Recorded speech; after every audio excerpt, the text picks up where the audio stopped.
sa buwan ng Marso, huling araw na po sa buwan ng Marso 2010 sa ngalan ni Kuya Daniel Razon. Ako si Aida Gonzalez at ito ang Hataw Balita.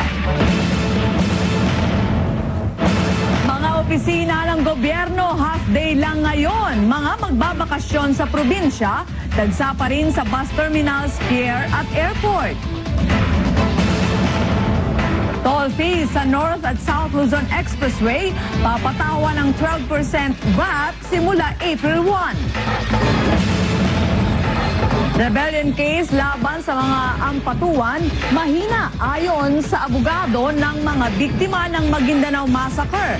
Pero Palasyo iaapela pa rin ang kaso. Pangangampanya sa araw ng Kwaresma, ipinagbawal ng COMELEC. Jason Ivler magaling na ayon sa doktor nito, pero paglilipat sa kulungan, nakasalalay pa rin sa korte. Sa Amerika, siyam na estudyante na dahilan di umano ng pagpapakamatay ng kaklase, kinasuhan. At tunghayan, mga preso magpapadyak para may ilaw sa kulungan.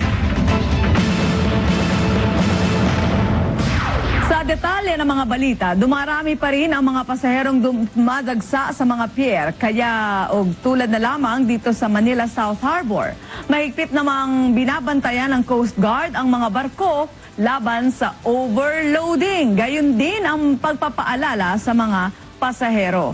May hataw na balita si Benedict Galasan. Na 50% ang bilang ng mga dumadagsang pasahero sa mga pier. Karamihan sa mga ito, bukod sa bitbit na napakaraming bagahe, dala-dala pa pati maliliit na anak. Si Nanay Lolita, problemado sa pagbabantay sa anak at mga gamit. Siyempre, babantayan namin para mahirap nang mag-iwan dyan. Babantayan namin maigi. Mabigat, dami. Pero okay lang. Ang iba naman, hindi na nag-aalala dahil hindi na sila nagdala ng maraming gamit para daw iwas abala. Meron din namang kasama ang buong pamilya kaya hindi sakit ng ulo ang pagdadala ng mga bag. Hindi naman mahirap. Mukhang hindi naman mahirap ngayon yung biyahe. Kasi madaling araw pa kami umalis sa amin eh. Paalala naman ng mga shipping companies sa mga pasahero, dumating sa pier 3 oras bago ang time departure ng sasakyang barko. Huwag magdala ng mga ipinagbabawal, kabilang ang LPG tanks na may laman, bladed weapons, baril na walang permit, at mga bagay na pwedeng pagmulan ng sunog. Maging ang mga alagang hayop na isasakay, dapat may kaukulang permit. Huwag na din daw pilitin ng mga sasakay na itago ang mga ito para iwas aberya.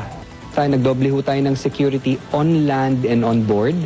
Ikalawa po, yung mga pinapapasok natin sa mga terminal natin ay ticketed passengers lamang. Inaasahang mas madami ang dadagsang pasahero pabalik ng Maynila pagkatapos ng Semana Santa dahil ang iba ay umuwi ng maaga para wag nang abutan ng siksikan sa mga pier. Benedict Galasan para sa Hataw Balita ng UNCB News Worldwide.